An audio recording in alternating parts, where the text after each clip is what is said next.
అందరికీ నమస్తే.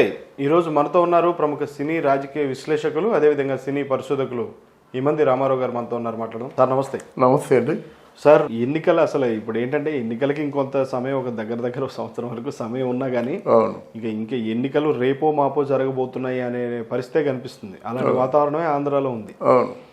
అయితే ఇక్కడ ఏంటంటే సార్, టీడీపీలో ఉన్నటువంటి నాయకులేమో వైసీపీ వైపు కొంతమంది, జనసేన వైపు కొంతమంది అడుగులు వేయటం, లేకుంటే టీడీపీలో ఉన్న నాయకులు వైసీపీకి వెళ్తే వైసీపీలో ఉన్న నాయకులు టీడీపీ వైపు చూడటం, ఇట్లా జరుగుతుంది.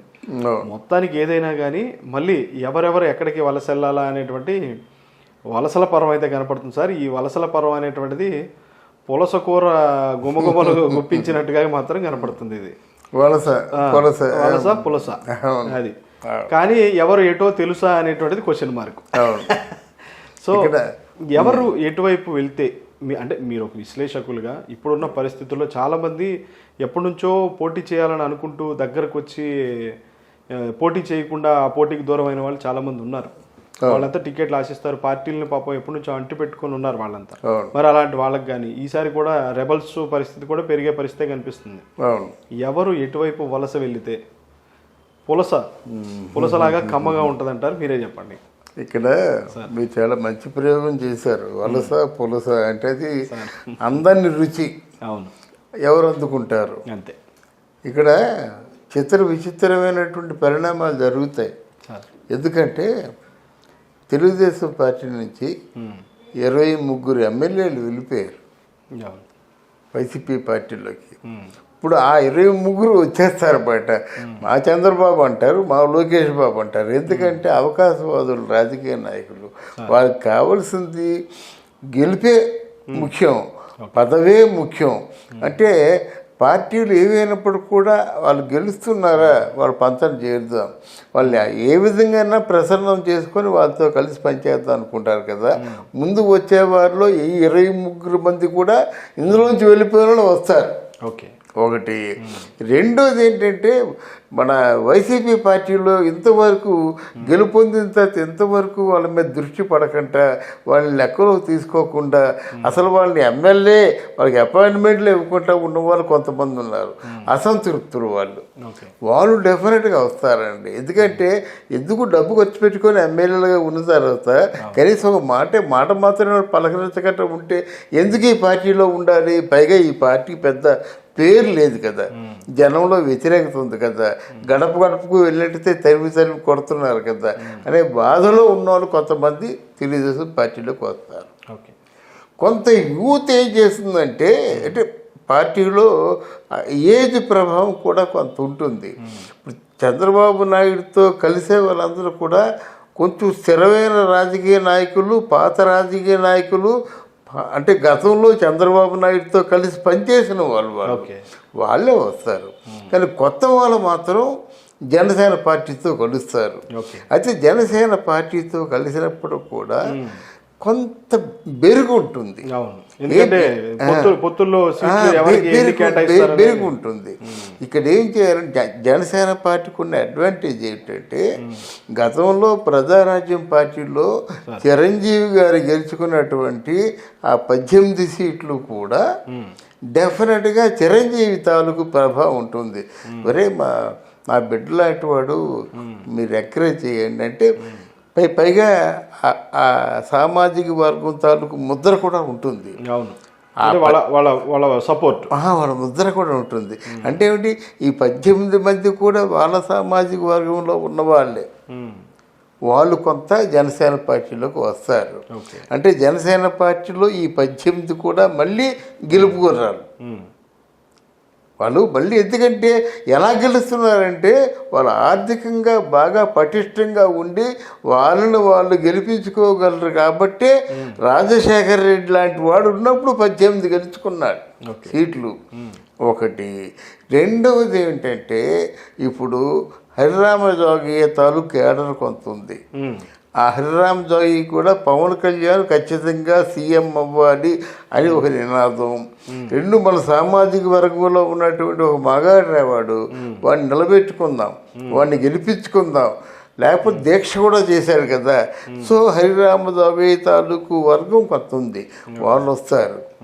ఇక్కడ ప్రాబ్లం అంతా మోదీని నమ్మలేకపోతున్నాం మనం. ఇక్కడ మోదీ ఇక్కడ పవన్ కళ్యాణ్కి అండగా ఉంటాడా, జగన్కి అండగా ఉంటాడా? ఒకటి, జగన్కు ఒకవేళ పొరపాటున అండగా ఉంటే చంద్రబాబు నాయుడు ఏం చేయాలంటే ఈ జనసేన పార్టీ కానీ మిగతా నాయకుడు కానీ మాకు ఈవీఎంలు వద్దు, మాకు బ్యాలెట్ ఓటింగ్ పెట్టండి, అది కరెక్ట్గా మనం ఆలోచించాలన్నమాట. మన గెలుపు ఓటములన్నవి కేంద్రం చేతుల్లో ఉండకూడదు. వాళ్ళ తలరాశను బట్టి గెలుపోవటంలో ఉండాలి. కానీ తలరాశ అంటే ఏమిటి? వాళ్ళు మెచ్చుకొని వాళ్ళు నచ్చిన వాళ్ళు ఓటు వేసినట్టయితే తలరాశ బాగున్నట్టయితే బాగా ఓట్లు పడతాయి. ఒకవేళ వాళ్ళంటే ఇష్టం లేదనుకోండి ఫెయిల్ అయిపోతారు. ఫెయిల్ అయిపోయింది, సక్సెస్ అయింది మన కళ్ళ ముందు కనిపిస్తుంది. అలా కాకుండా ఇవేమంటే మాత్రం ఏ బటన్ నొక్కినా వాళ్ళకి కావాల్సిన వాళ్ళకి ఓటు వెళ్ళినట్టయితే బ్రహ్మదేవుడు కూడా ఏమి చేయలేడు. అసలు మన భారతదేశంలో ఇంకా ఎలక్షన్ అనేటువంటి అసలు వేస్ట్. ఎందుకంటే ఎంత కష్టపడి మంచి పేరు తెచ్చుకున్నప్పుడు కూడా వాళ్ళు నొక్కిన వాళ్ళకి వస్తుంది. కానీ ఎప్పుడు చూడనంతగా సార్ ఈసారి రెబల్స్ కూడా చాలా ఎక్కువ మంది బరిలోకి తిరిగే పరిస్థితి కనిపిస్తుంది. అవును, ఎందుకంటారు అసలు అట్లా? రెబల్స్ మరి వాళ్ళు అంటే గతంలో కంటే భిన్నంగా చాలా ఎక్కువ మంది రెబల్స్ రాబోతున్నారు అన్నట్టు మనకు తెలుస్తుంది సార్. వాస్తవం రెబల్స్ అన్ని పార్టీల్లో ఉన్నారు. తెలుగుదేశంలో ఉన్నారు, తర్వాత వైఎస్ఆర్ కాంగ్రెస్ పార్టీలో కూడా రెబల్స్ ఉన్నారన్నమాట.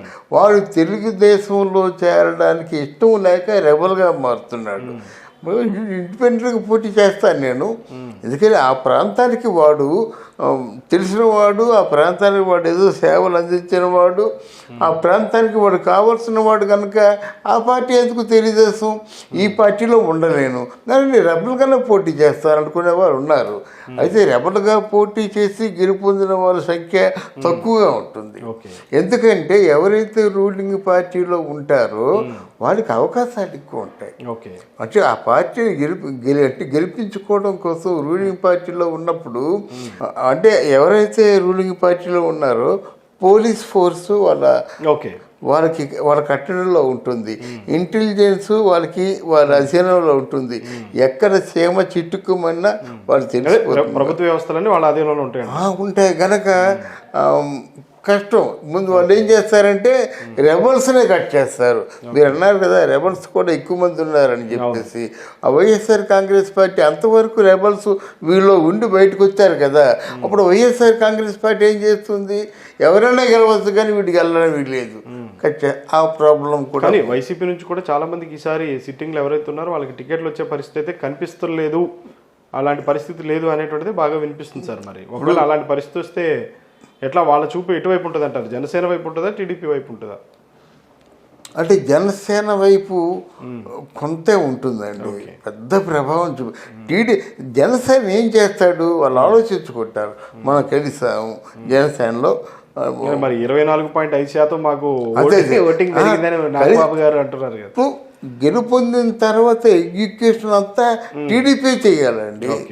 మీరు అవునన్నా కాదన్నా బాబు చేతిలో పెట్టవలసిందే ఎగ్జిక్యూట్ చేయమని. అడ్మినిస్ట్రేటర్గా ఎగ్జిక్యూటివ్ చైర్మన్గా ఆయనే చేయాలన్నమాట. అల్టిమేట్గా బాబు గారే చేయాలి. ఎందుకంటే మీరు ఆంధ్రదేశం తాలూకు జాతకాన్ని మారుస్తామని చెప్పింది బాబు గారే కనుక అదేతో రూలింగ్ ఎడ్యుకేషన్ ఆయన చేయాలి కనుక పెద్దవాళ్ళందరూ ఆయన మీదే డిపెండ్ అయి ఉంటారన్నమాట. అయితే ఒకటి కార్యక్రమాలు ముందు ఇది నాన్ చుడి ద్వారా ఉంటుంది బాబు దగ్గర. ఆలోచిస్తూ 5 సంవత్సరాలు అయ్యేంతవరకు ఆలోచిస్తాడు. అది కాకుండా పవన్ కళ్యాణ్ గారు ఉండబట్టి ఏది అనుకుంటే 10 నిమిషాల్లో అయిపోతుంది. Whether it is good or bad. అంటే ఆయనలో ఉన్న గొప్పతనం ఏంటంటే ఉద్దానం చూసుకోవాలండి, బాగుంది. ఫ్లోరిడ్ ఏది ఉందనుకోండి ఫర్ ఎగ్జాంపుల్, తెలంగాణ అయినప్పుడు కూడా అంటే భారతదేశమే నాదనుకునేటువంటి వ్యక్తి కనుక మంచి జరగాలి. అంటే దీర్ఘకాలికంగా ఉన్నటువంటి బాధలు అవి చేయాలి. తర్వాత మన ఎస్పెషల్లీ ఆంధ్రదేశానికి పూర్వం ఎలాగైతే రైతాంగం వ్యవసాయం మీద ఎక్కువ కాన్సన్ట్రేషన్ చేశారో వ్యవసాయాన్ని వృద్ధిలో తీసుకురావాలి. విద్య ఎలా కాదు, అంతకుముందు ఎలాగైతే మన ఆంధ్రప్రదేశ్లో ఉన్నటువంటి విద్యకు మంచి వాల్యూ ఉంది ప్రపంచవ్యాప్తంగా. ఎందుకంటే ఒక విశాఖపట్నాన్ని తీసుకుంటే ఎంతమంది తయారయ్యారండి, ఒక కాకినాడ పిఆర్ గవర్నమెంట్ కాలేజ్ తీసుకుంటే ఎంతమంది తయారయ్యారండి, ఒక విజయనగరం మహారాజా కాలేజ్ తీసుకుంటే ఎంతమంది తయారయ్యారండి, ఒక ఆంధ్ర యూనివర్సిటీ వాళ్ళతో తీసుకుంటే ఎంతమంది తయారయ్యారండి. ఒక ప్రత్యేకత ఉండేది మాట. భారతదేశమే కాకుండా ప్రపంచ దేశాలన్నీ కూడా ఉలిక్కి పడేవన్నమాట. విజ్ఞాన కనులు ఉండేవారన్నమాట. కనుక అట్లాంటి ఏవైనా అడ్మినిస్ట్రేషన్లో చేస్తే మన పవన్ కళ్యాణ్ గారు చేయొచ్చు. కానీ but administration, education, planning Chandrababu Naidu ఉంటారన్నమాట. సో టీడీపీ వైపు వెళ్ళి వలస వెళ్ళాలనుకున్న వాళ్ళు టీడీపీ వైపు వెళ్తేనే పులస దక్కుద్ది అంట. అప్పుడు దక్కుతుంది. అది డెఫినెట్గా మంచి సూచనలు కనిపిస్తున్నాయి. Right sir, thank you very much అండి. థ్యాంక్ యూ అమ్మా, థ్యాంక్ యూ.